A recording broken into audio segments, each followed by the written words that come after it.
everybody. Mike Donahue here. We are so glad to be in your house. Hopefully, we're in your house. Maybe we're in your car. I don't know where we are. Maybe we're in the bathroom and you're watching us while you're on the toilet. I hope not. Well, maybe. I don't know. Well, hey, Brian May is here. Say hi, Brian. Hey, everybody. And we have a guest today. I promised you we'd bring on one of my really good friends, Dan Torres. Dan, say hi to the peoples. What's up? We we are going to start off the show today with some pictures of Jesus.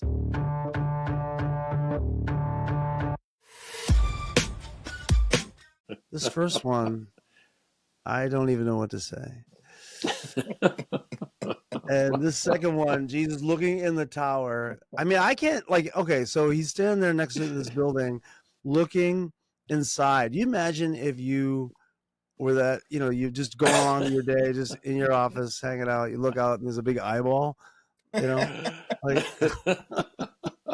because you put that in proportion. Anyways, yeah, it's that whole Jesus is watching you, whatever you do kind of thing. But, yeah.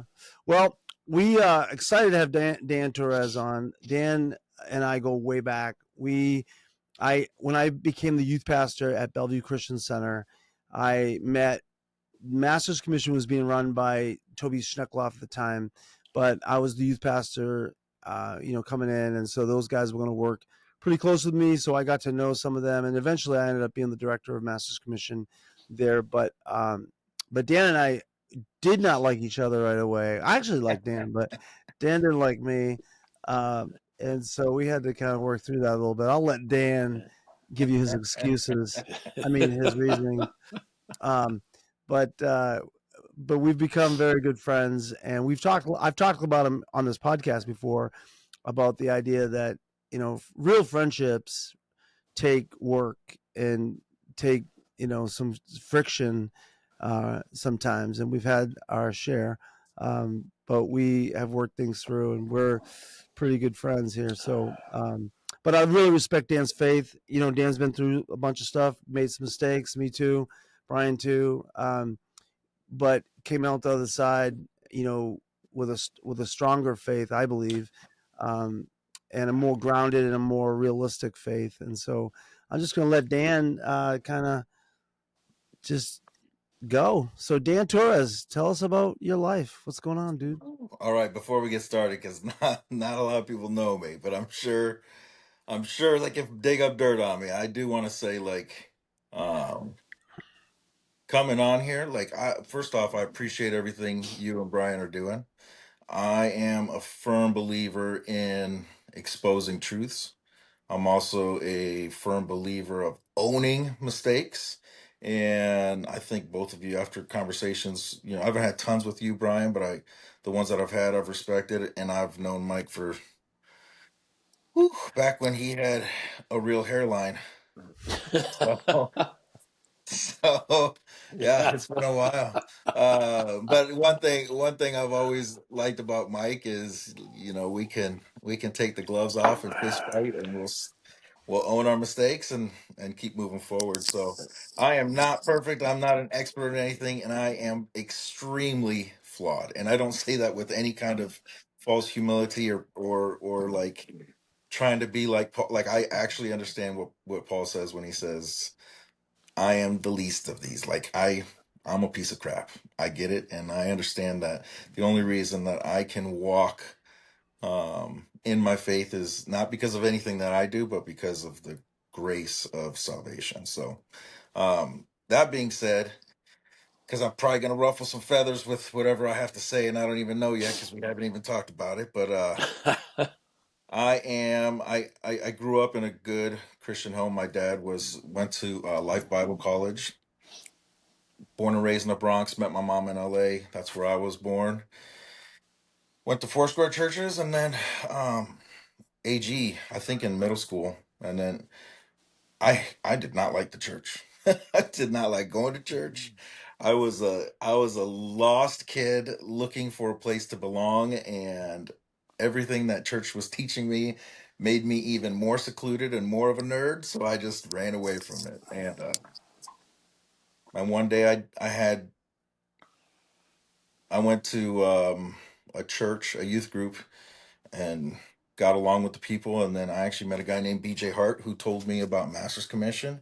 And I had nothing going for me because I was getting suspended at school for fights and threatening principals and all sorts of stupid crap. So I ended up going to applying for Master's Commission and going. And I don't know how. I actually have I should have pulled it out. I have my old Master's Commission application. I'm reading it and I'm like, I would have never allowed myself to join this. Like, eh, they said, "Are you on fire?" Right? Like they're the application says something about like, "Are you on fire for God?" or something like that. And I was like, "Only when I smoke." Why would I? The whole application, I made jokes. Like there was nothing. I didn't take the whole thing seriously. And anyway, but before when I found out about Master's Commission, we went down to Bellevue Christian Center. I met a bunch of the people down there at a convention, that the one and only high school convention I went to, which I think was like the fall convention. And then yeah, and then got into Master's Commission. Did I did kind of like a year internship with unofficial internship with PD Tellez, who taught me a lot. And then so I was there when it was called Sprino. And then I did 3 years in Master's Commission. And then as soon as Master's Commission was done, I worked for about a year and then got a job as a police officer for 22 years. So and now I'm doing project management for another company. So, but yeah, the last 10 years, I'd probably say are the hardest 10 years of my life. And the 10 years where I think I really learned what being a Christian's all about. I think I learned more about Jesus in the last 10 years than I probably have all those years before. So, So the Masters Commission experience, I was part of that too for the last half of your experience. But um, so when you say that you got more about you learned more about Jesus in the last 10 years and you weren't involved in any kind of church leadership, that's kind of interesting, because when you were involved in church leadership, you're in Master's Commission, you pray for an hour every day, you read your Bible, you're kind of forced to. So it's kind of forced communion with Jesus, I guess. But you say you learned more outside the church. Explain that. yeah, I will say this, like I Master's Commission laid a solid foundation for me in regards to servanthood and also to understanding certain principles of like why you do what you do, um but not the but like in an earlier conversation Brian talked about like people faking it at church, right? And not that Right. I faked it, not that I faked the entire thing. I think I was genuine during my time in Master's Commission, but it's not real life. Like it's just not real life. I tell people all the time like Master's Commission was a bubble, and it was a bubble that I learned in, but I had no clue how the real world worked, besides my past, which I wasn't that great at anyway. And so putting applying Jesus in those parameters outside of that bubble is completely ineffective, in my opinion. Now, other people might be like, nope, it was effective for me. That's great. The people that I deal with, it was just ineffective. So I had to learn um, how to be a representation of who I say I follow without shoving it down people's throats. My I think the thing that really there was a lot of things that I think people could have done differently with Master's Commission. One of them was just teaching them about life. But the other thing is like it's not our job to save people. Like it's not my job to save people. My job, and but that's not what the church teaches. The church teaches go out and save people. Now people are going to say, oh, what about the scripture where he says go out and make disciples of everyone, right, across the entire world? Yeah, that is true. We should go out and do that, but it's not my job to save those people. Like Jesus does the saving, and he already did it when he died on the cross. So my job is the two things that Jesus told me to do: love him and love people. And by loving people, I'm able to show them the hope that lives inside of me, which they should be like, I'm attracted to that hope. What is that? Why do you feel this way? Oh, you're talking about Jesus now. I'm not presenting it to them. I'm saying this is who I am and why I am. If you like it, you can ask him about it because I can't give you this. He's the only one that can give you this. So I walk around with more freedom today in my walk than I ever did in Master's Commission. Did you feel like when you were in Master's Commission and in the church leadership, did you feel like there was like a mandate for you to be like saving people, or almost like a sales job? Like there's a quota. You got to get so many people in to the church, and you, yeah. I'll just let you answer that. Yeah. Okay. I want to preface this with saying this though. Like I'm ashamed of how I'm embarrassed of how arrogant I was in Master's Commission. Like I Amen. I'm glad you're truly admitting that now. no, but seriously, like the crazy thing about Master's Commission is, like you're. I talk about this with my best friend Tyson, who was in Master's Commission with me. You're literally like Christian superstars everywhere you go because Yeah. people are like Master's Commission and In that bubble, in that Christian bubble, when we went to do conventions and stuff. Yeah. Right. yes, dude, Right. you're like I was signing autographs. Like, what am I signing autographs for? People are like, So hey, can you sign my Bible? I'm like, yeah, right next to Peter. I got you. Like, like I'm embarrassed. Like, and you try walking around in humility and being like, but that's the faking part that I said Brian had talked about, like people just kind of faking stuff. Like that's the faking part. I yeah. wanted to be a superstar in Masters Commission. I tried Right. repressing that because I'm like, oh, that's my flesh. Like, here's my whip. I'm gonna get that out of me. But I most definitely wanted Yeah. to be popular, and I Yeah. most definitely Do you wanted remember people. we went to England and we did schools over there? We did Yeah. school assemblies, and we were dressed. We had our uniforms on and stuff.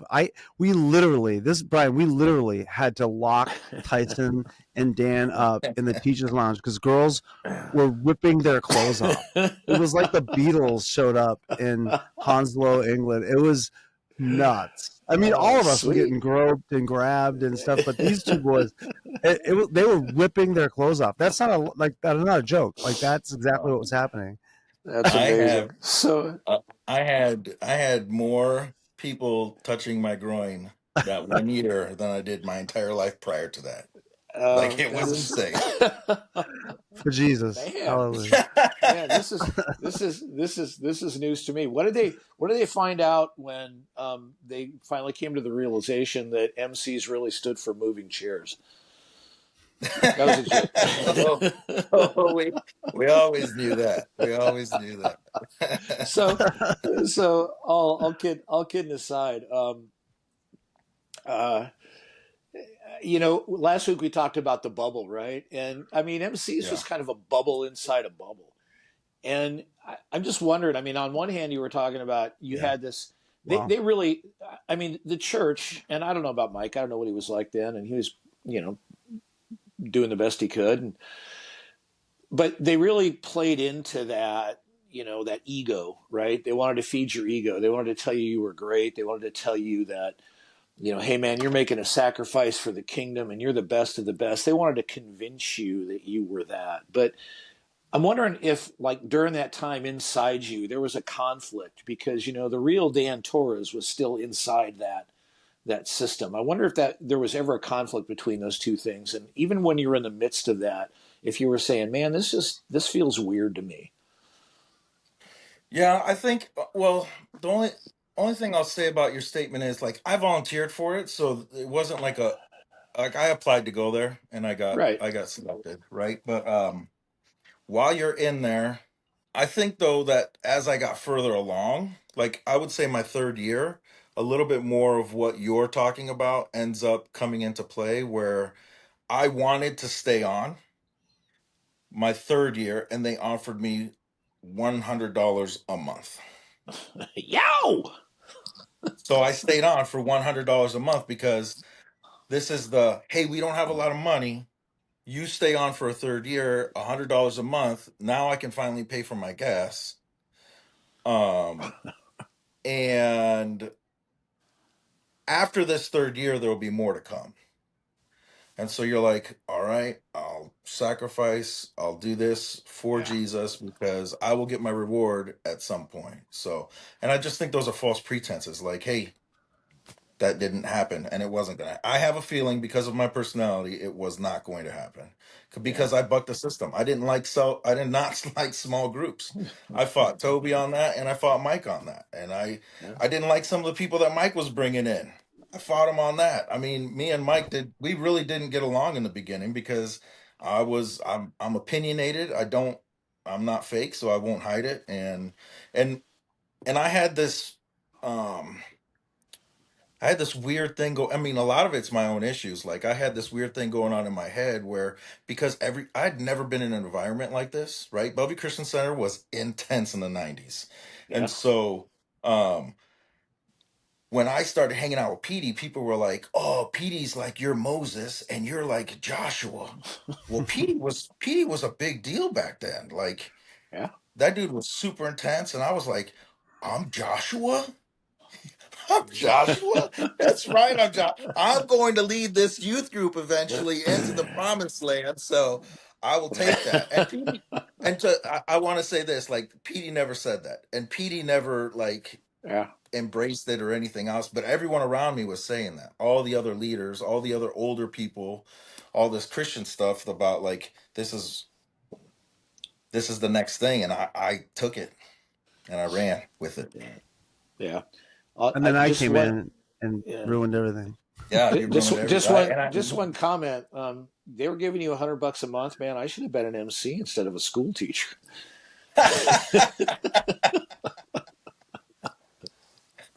I'm pretty sure it was all under the table, so I probably owe taxes for that too. Yeah, yeah. So I didn't. I mean, me and Mike really didn't get Uh, along, and yeah, yeah. I didn't It like the was a way he weird did time things. for me too because I was coming out of that mess in Denver, and you know our marriage was still pretty rocky, and but nobody knew that because again you can't tell anybody that you have to be, um, you have to put on the show. But I it was weird because God used Dan in a way for me, um, in a weird way because I really liked Dan. I liked the anger, and I even though he was against, like not against me, but pushing on all the things. He was pushing on the right things, though. I mean, Right. that's why we ended up becoming friends is because he was pushing on the right things. I was just higher up in the authority chain. So if I made a move, it was gonna it was gonna have a ripple effect. But then the accident happened, and so Gary couldn't be involved. So we were able to just do like change some things, like change the name of the youth group, we changed a bunch of stuff, got rid of leaders that should not have been there. They were there too long, and started making some moves I thought Dan would like, um, and and it wasn't all about Dan, but it was like it was like he was part of that, like what God was doing there, like making it more real, making it more for people. But it was just so steeped in religion that now I'm like, that stuff looks really religious to me still, even though we were probably cutting edge and we were probably on the, people would, I got criticized for being, for, people like your sister-in-law that, would like, oh, Yeah. he's painting the thing black. And, I can't, demons are coming out of the back of it. It was all this nonsense that I had to face Yeah. that, I had on one side of me, I had people like Dan and other people, not just Dan, but other people that were wanting to be more real. Then I had the religious folks going, well, we did it this way and we had a cross and, and so you're like, oh, what do you do, So, Yeah. Yeah. From my perspective, I mean, Cheryl and I were in leadership in Sperino in the 80s when Jeannie was running it. And it was, there was definitely, just as I reflect on it, just a really weird vibe. And watching it from a distance as you guys transformed it, it did have a different flavor. It did have a different group of people. It was edgier, and some people didn't get that. I mean, I was probably pretty neutral about it because we had kind of checked out of the whole youth ministry side of things. But what you guys were doing was different because it was, even though what I'm finding interesting is what you're saying is that as as you look back on that time from this period, you think, yeah, this wasn't all it could be. Well, I mean, Mike, you were with me with Jeannie in the 80s. I mean, you look back on that, it's like, man, but it was a whole heck of a lot better than it was then. Yeah, I remember when we took the cross off the back of the sanctuary, and you would have thought the devil himself, like, motivated us to do that, because we had people. I had hate letters. I had people weeping in the church, lobby at Sunday morning, going, "I can't believe you did that. I got saved." So Yeah. one morning, I think I've said this before, but one morning I'm driving into the church, and one of my interns, who will rename nameless, was pulling out with the cross in the back of the truck, and and I and on his truck, he had it all like tied. And this cross was huge. It was like 12 feet. It was neon lights on it and stuff. Yeah. And so there's wires hanging off of it and stuff. And he's buzzing out of the parking lot. And I pulled him over. I go, "What are you doing?" He goes, "I'm taking it over to their house." Some lady had sent me a letter saying, hating me because I took the. She wanted the cross back up, and so he goes, "I'm bringing it over to the house. I'm gonna put it on the lawn." I'm like, no, yeah, I go turn around. Yeah, yeah. And So I heard, I had I that heard. side. I had that crazy side, and then I had the religious idiots that were. Anyways, go ahead. Sorry, Brian. I was going to say I heard all of that, and that was a weird time. So anyway, Yeah. Well, Dan, so raising kids now, we want to kind of jump into this a little bit. You just recently had an experience where you have twins that are 18 or 17, 17. 17, yep. And so Xander is what, 20, 20? 20, yep. And then you have a daughter who's 12, right? 13. Oh, she's 13. Oh boy. Yeah. I need to get you a book. Talking to brick walls, buddy.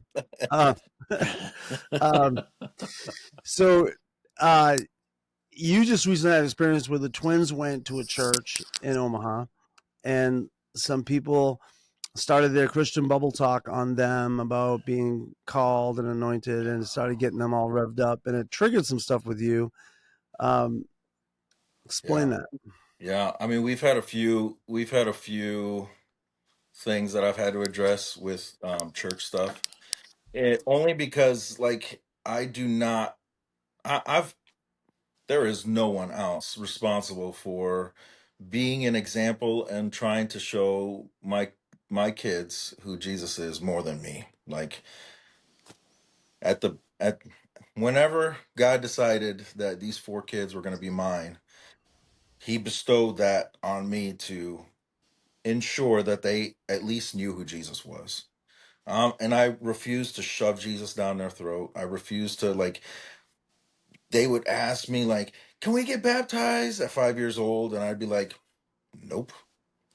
Because, and some people are like, and this is just a personal preference. Like, if you want to do that at that age, that's great. I'm not knocking it. Just a personal preference for me. Growing up in the church and seeing some of the stuff, I want my kids to understand what they're doing. I want it to mean something to them. I want them to have an understanding of what communion is. I want them to have an understanding of what being baptized is. I hate the word being saved, even though I've said it a bunch. Like, but just knowing who Jesus is and following him, right? And so when I had a long period where I wasn't going to church because I was mad and I was like, screw church. It's all stupid. It's all a game. All I need to do is follow Jesus, which part of me still believes that, but that's probably for another time.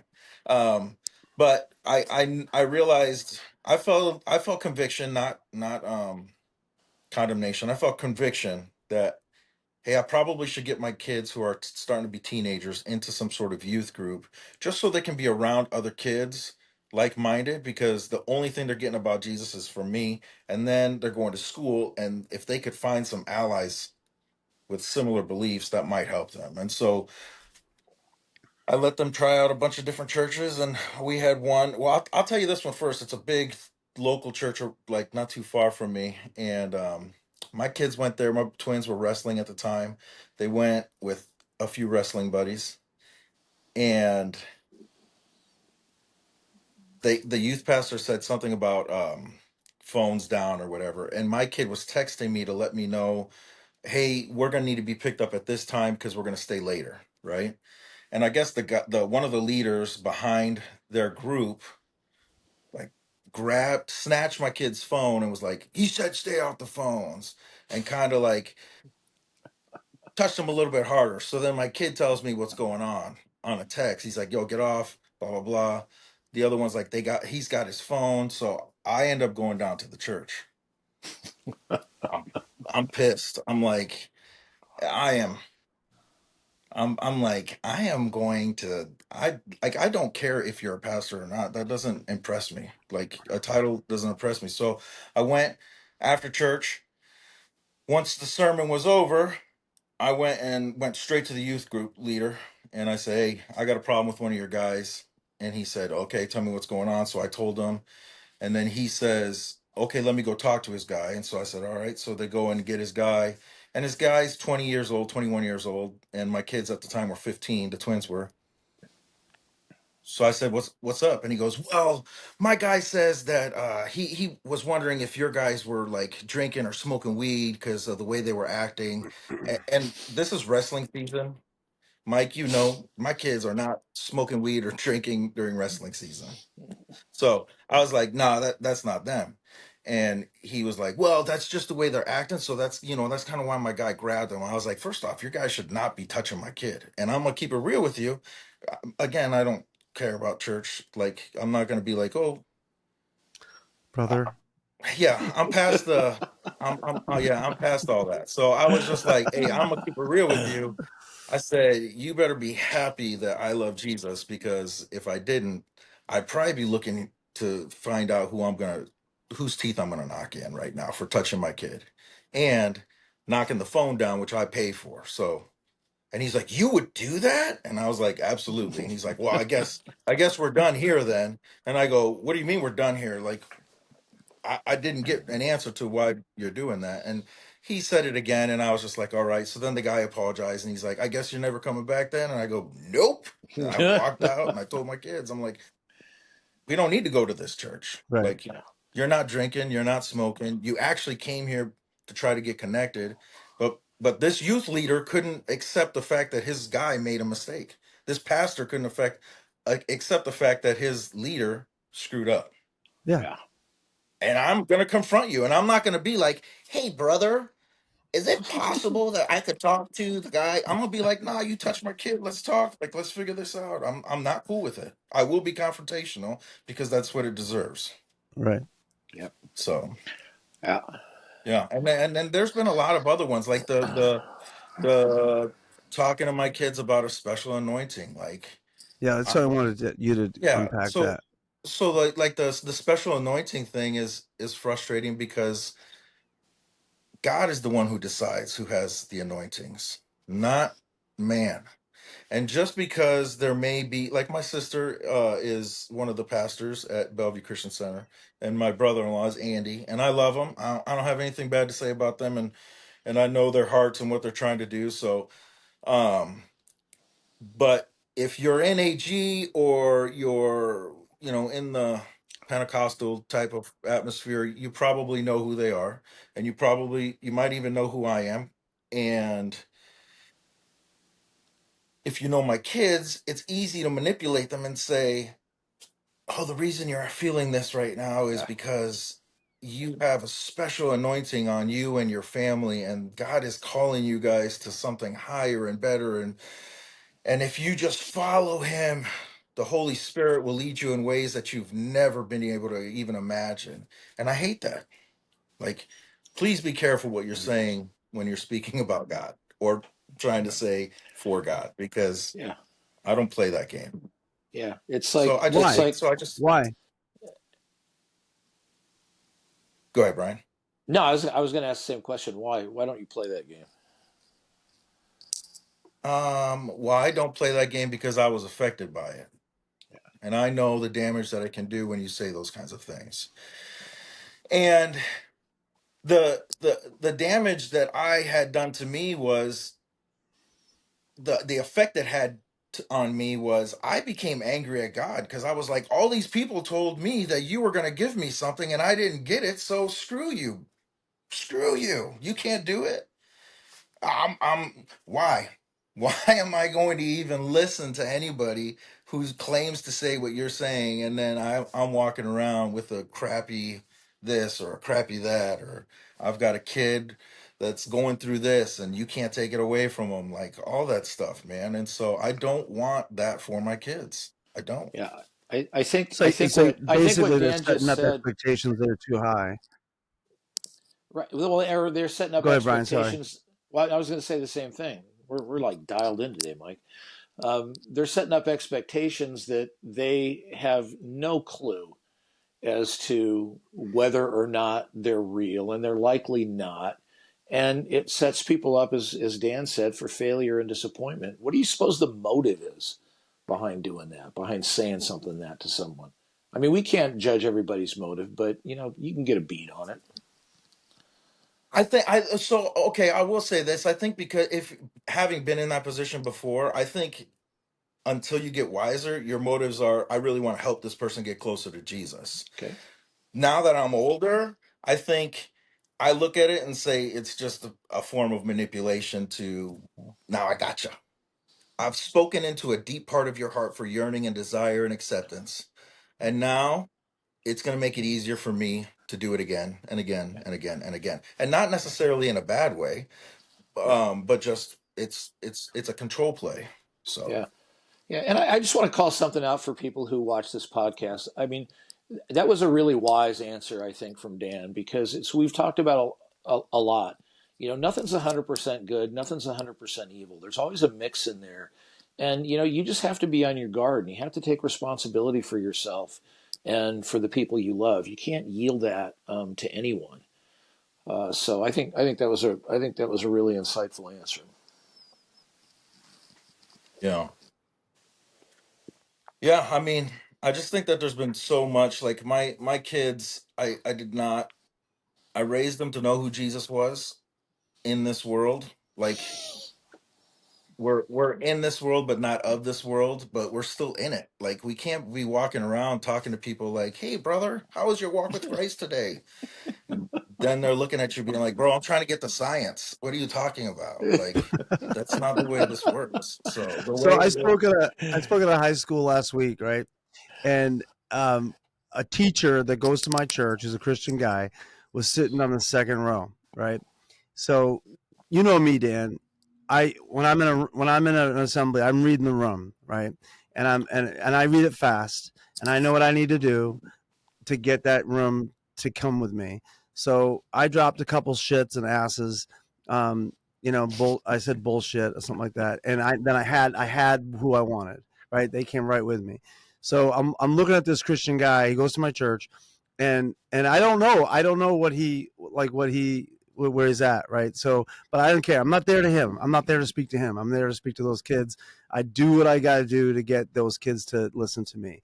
And it worked. The kid, I mean, I can't even tell you what a success that was. Kids would come. I went to their basketball game last night, and all these kids would come up to me and like, dude, that was awesome. Right, and that's why I'm there, right, to open them up so I can talk, help them through some whatever. Da da da. Okay, so that Christian teacher last night was in the hallway. He comes over to me and he goes, dude, that was amazing. He goes, that was so good. And then he goes, I said to him, I go, were you offended by my using the cuss word? He goes, no. This is what he said. He goes, I work in a public school. He goes, you got to do whatever you got to do to reach him, brother. And he used the brother thing, so a little Yeah. bubble talk, but it was. But that's that. People who live in the real world, like that's what I said last week. You can't talk bubble talk anywhere but church. Just Nope. in that building. Just that's it. You can't talk it anywhere else. It doesn't translate into the real world. I'm not for those of you that are really sensitive about cussing, I'm not saying you need to go around cussing all the time. I'm just saying you got to talk their language. Yeah. because that's relatable, and that's love. Actually, it's love. It's love that you're willing to go into that world and to talk that language and relate on that level. Yeah, and I would say like not everybody is called to do that, and that's Right. great. And that's fine if you're not, but you can't get mad at the people that are called to do it or just naturally gifted to do it and be like, "Ooh, that guy over there, he said a couple of foul words. Like good thing Jesus didn't come back." What? Like if I'm caught in Yeah. sin, I like here's the deal. Like this is what I teach my kids because my kid, we talk about everything. I've had a really open communication with my kids. People see it, they ask me like, "Hey man, how are you so open with your kids and how do you communicate? Why do they tell you everything?" I've had other kids' parents ask me like, "Dude, my kid's telling you this?" And I'm like, "Yeah." And they're like, "Why at you? Why at your house?" And I'm like, "Cuz they know from my kids that I have open communication about everything." And so like I don't I don't present that to my kids. I don't present that Christian stuff to my kids. I present love to them, Yeah. and the Yeah. love does the work for it. So Right. So if I it's read my yeah, if I read my Bible right, the real Christian stuff is that, right? It's love. It's not all this other stuff. It's the real Jesus stuff. I like to pull those two words yeah. I mean apart. that's it. Is love, right?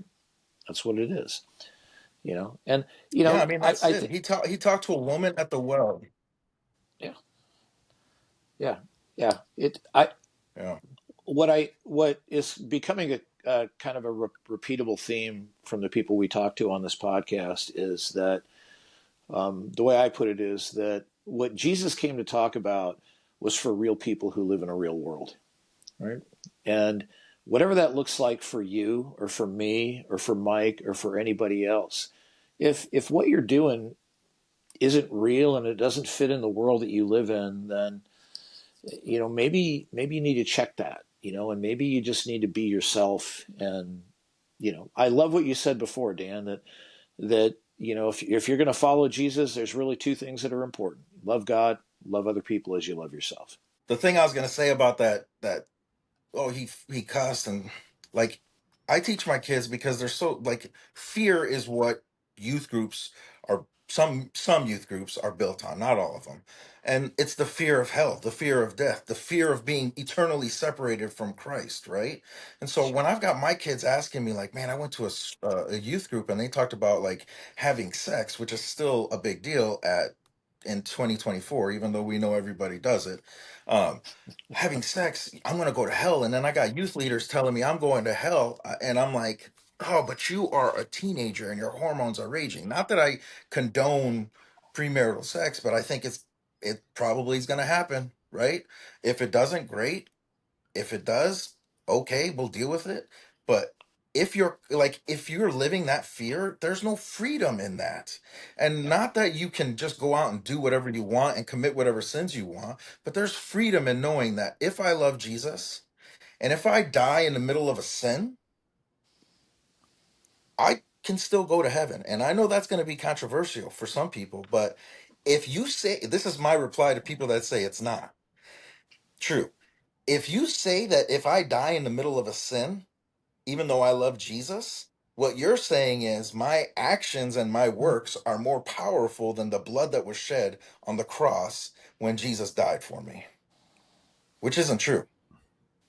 Love will cover a multitude of sins, and if I happen to stub my toe, say the F bomb, fall into the street and a car hits me,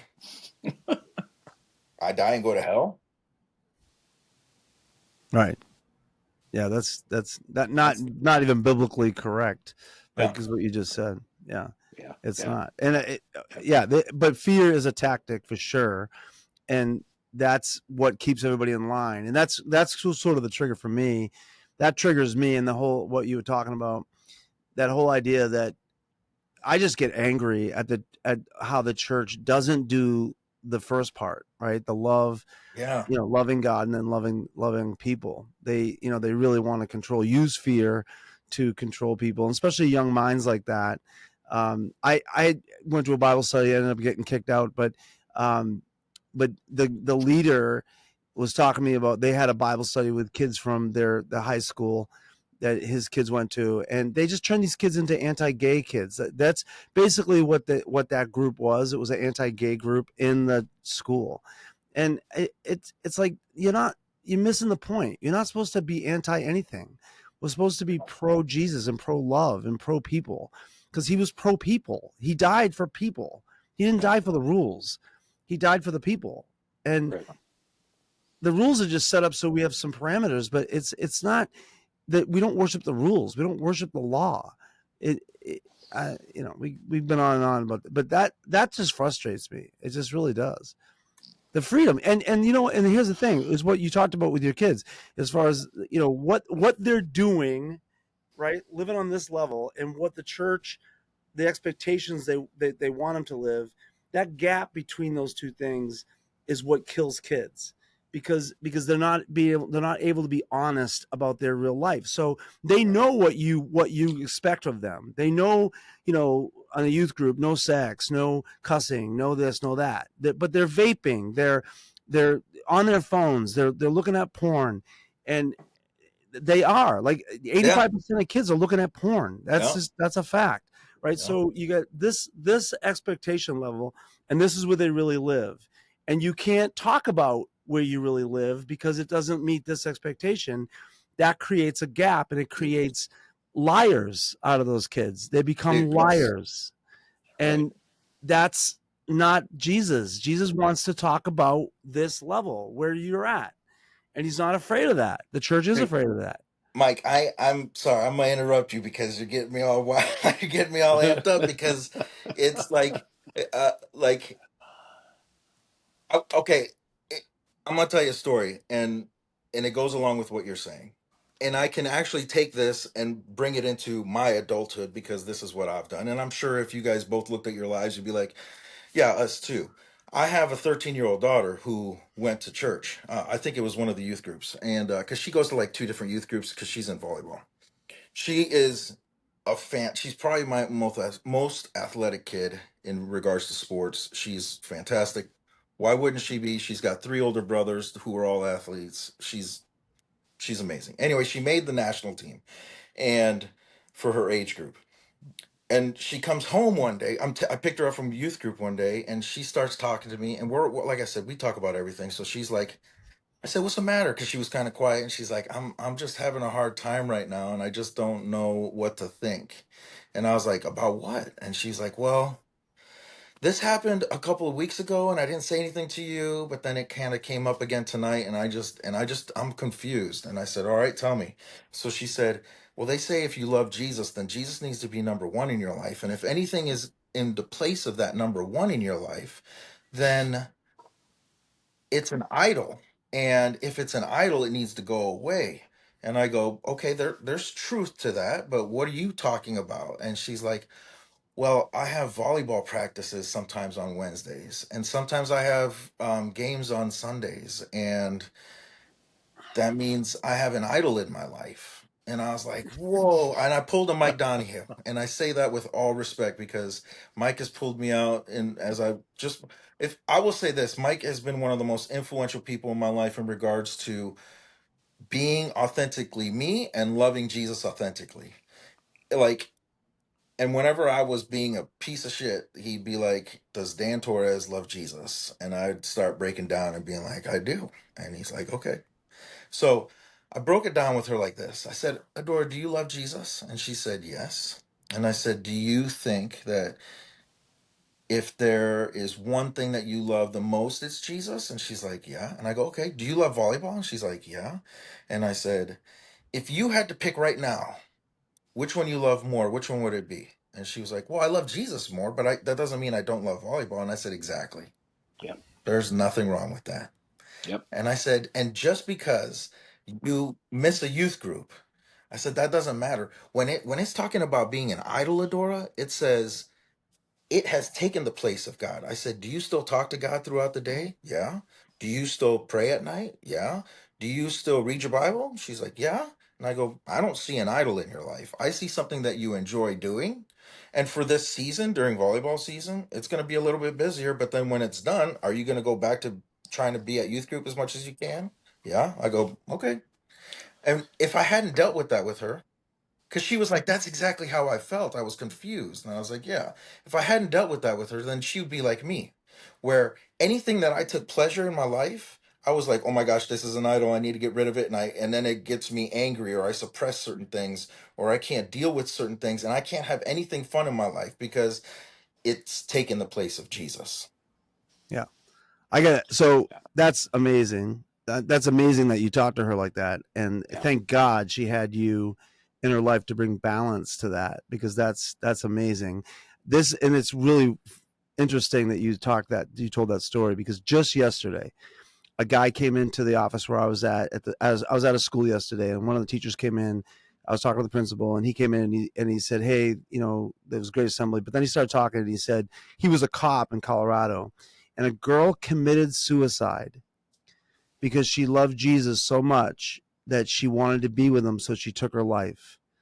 And it was and so I immediately asked the guy. I said, "Did the youth pastor or the church leaders get indicted?"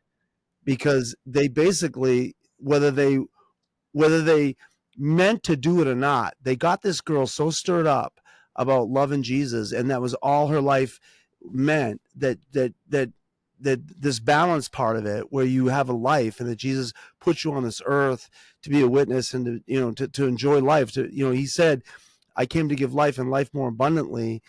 That's life. That's volleyball. That's hanging out with your friends. That's growing and processing life and becoming a parent. And that's what Jesus wants you to experience. This girl got so stirred up in her faith, or in her dogma, that she took her own life so she could be with Jesus. Mm. What a Yeah, horrible, horrible thing. that's nuts. And So I don't even mean this put a little damper on this conversation, but to the what you're talking about is that's what happens in the extreme of that. When they get so caught up in heavenly light, those expectations and all those rules and all that kind of stuff, they forget real life stuff that's going on in people's lives, and it gets these young minds stirred up to be way out of balance, Yeah. and that's horrible. and I think what Dan was saying to his daughter is that this institution, this 501c organization, is not worthy of your life being in orbit around. It has nothing to do with that. What it really has to do is, if you want to follow Jesus, Right. follow Jesus. If the church helps, then great. That's just like, if you're cooking soup, a spoon helps you stir the soup. That's what the church is. The church isn't the soup. And that is one of the great fallacies in the orbit of the kinds of churches that we went to, that really, I think, and I'll use this word, it corrupts kids in regards to what their relationship with this person they're trying to follow is. It really does. It leads them astray. Yeah, I mean, and again, it goes back to balance. It goes back to what Dan said at the very beginning of this: love God and love people. And if you love God, then He's going to show you. He's going to help you. He's going to help you see, what you specifically need to do, and puts people in your life. But it can't be one voice, and that's what we were under. At least you and I, Brian, with Jeannie.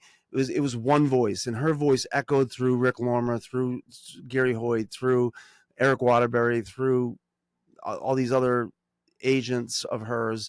But it was one voice, and that's that's out of balance. It's cultish. It's weird. And there should be several voices in our lives, and our parents are actually huge. In fact, my mom, who doesn't claim to be a Christian and is got a lot of problems.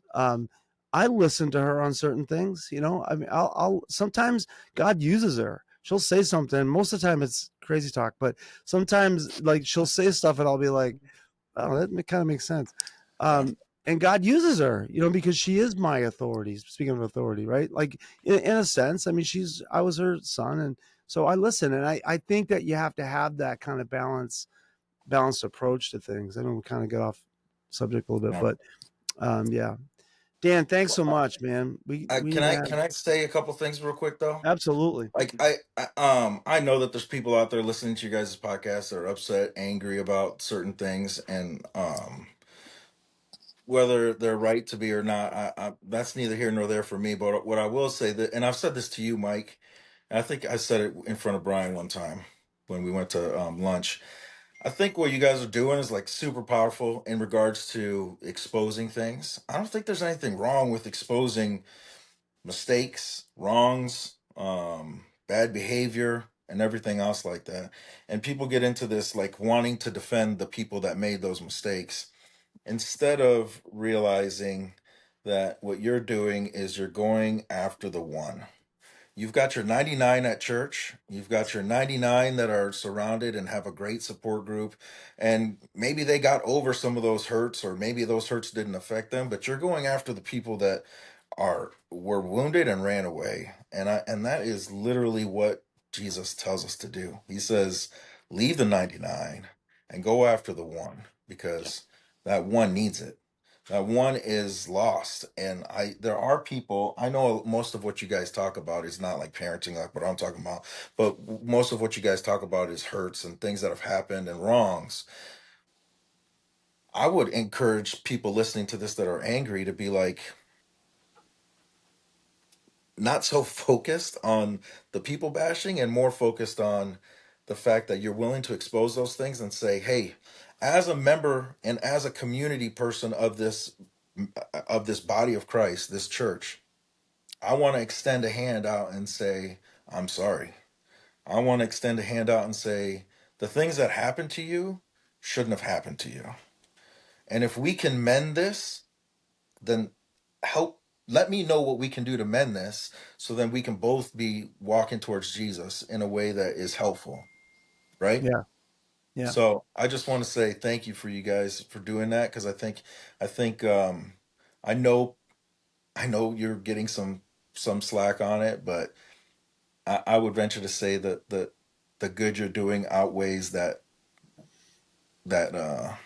criticism. So yeah. Well, I mean, I don't even listen to that stuff. I mean, I'll listen to it if it I'll listen to it. I listen to it, but I don't take it seriously because most of it, you know what, Dan, most of it's come through backdoor stuff. They don't come to my face.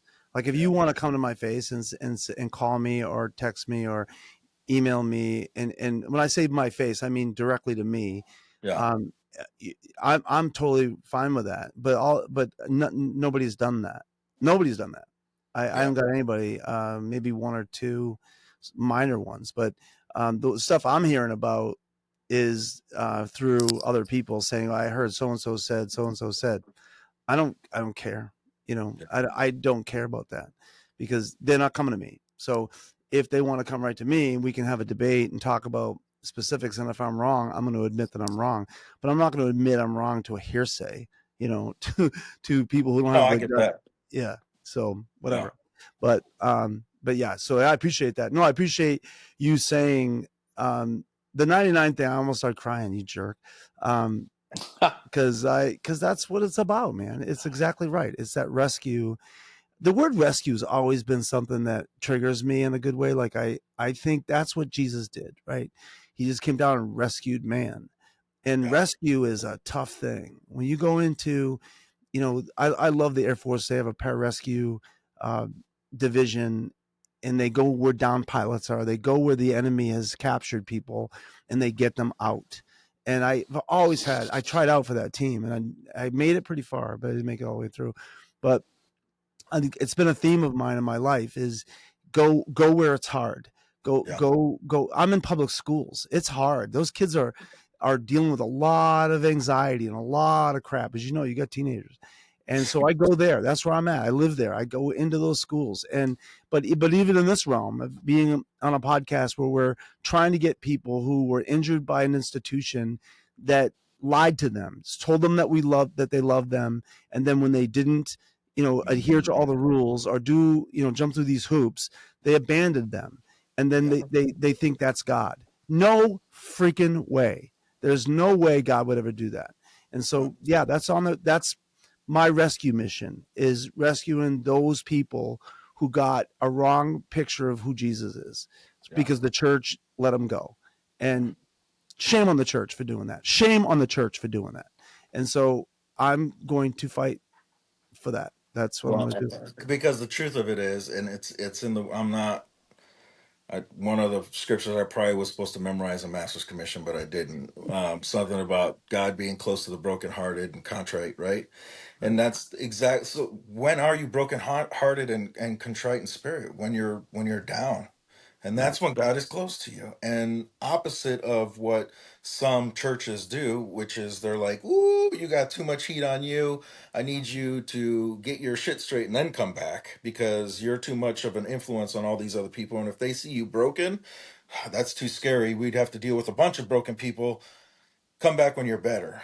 Right. When the opposite, like you said, is true of Jesus, because when one of the worst years of my life just happened like 2 years ago, and and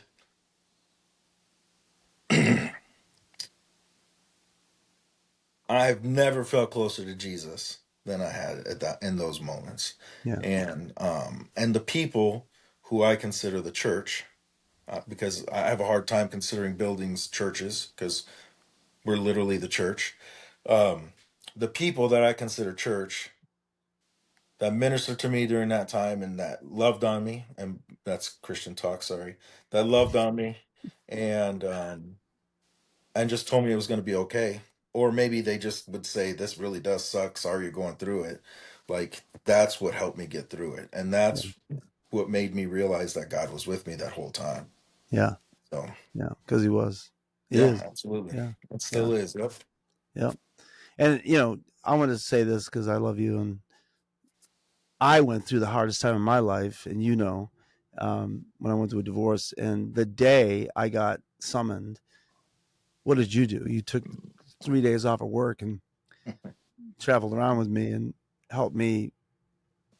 I mean, I had to do school. I had to go to work, and so I had to go speak in schools. And you took 3 days off of work and went with me. And that's what a Christian does. That's what a friend does. Yep. Yeah, that's what a yeah, and that's why you could punch me in the face. Please don't, um, but I would. I mean, you could do it. I love you, and I love the man of God that you are. I love that you went right. You defaulted right to that. That's what I was when I was getting your face and goes, "Does Dan Torres love Jesus?" Because you were doubting that. You didn't believe you did because you weren't going by all their freaking stupid The rules. And rules. so, Yeah. yep. And I would look back at you and go, "Do you love Jesus?" Because it manifests in your life, Dan. It's the way you talk to your daughters, it's the way you talk to your sons, it's the way you talk to everybody in your life. It's the way you talk to me, and so that's why I know I have no doubt. In your faith in God. Never have. I've always known your heart. I've seen you at your worst, but I've never doubted that. Yeah, yeah. Well, you see me too. So, but Hey, but you know what? That's what brothers in Christ do, man. hallelujah. I should be able to look at you in your worst and be like, that's still my dude though, man. And I did. Like when you were when you were not doing so good, I didn't look at you and say, I didn't go home and be like, holy cow, you know what I just saw? My old youth leader drinking. I Thank can't believe I saw that. Like I didn't. When I saw you like that, I saw a broken man, but I saw a broken man who still loved Jesus and was trying to figure it out. And maybe he wasn't doing it the greatest, but I you. was gonna be there, and I wanted to be there to let you know that I loved you, because I'd seen you doing that for me. So Thank and God. that and I hope that your critics remember that. Like I'll look at all of Mike Donahue's critics right now, and I'll say, I hope you remember the guy that fought for you. And I'm not a blinded Mike Donahue follower. Like Mike will tell you, I've argued with him about things. I don't agree with everything that he says. I don't agree with everything that he does. But I know Mike Donahue, and I know that he loves me, and I've seen him fight for me. I've seen him fight for people that I don't even like. I've seen him fight for people that probably didn't even deserve him fighting for him. And I've seen him fight to be a better man for God because he loves God. And so I remember that with all the flaws and everything else like that, and I look at him and I say, man, he's just trying to love Jesus the best he can, and that's all that matters, That's what man. we're all trying to do, right? That's, Yep. that's what we're trying to do.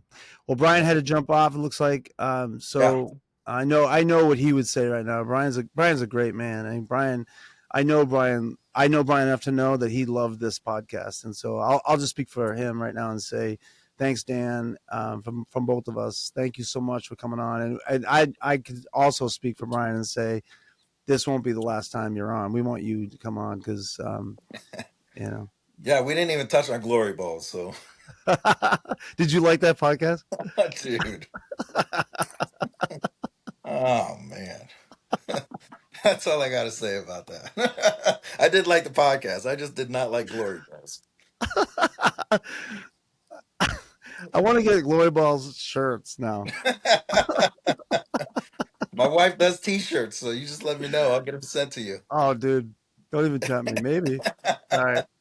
All right, man. All right. Thanks Love you, everybody bro. for watching. Went a little long today, but this was really good. Dan, thanks so much for your honesty and your love, man. You're one of my faves. So, talk to you later, guys. Thank you so much.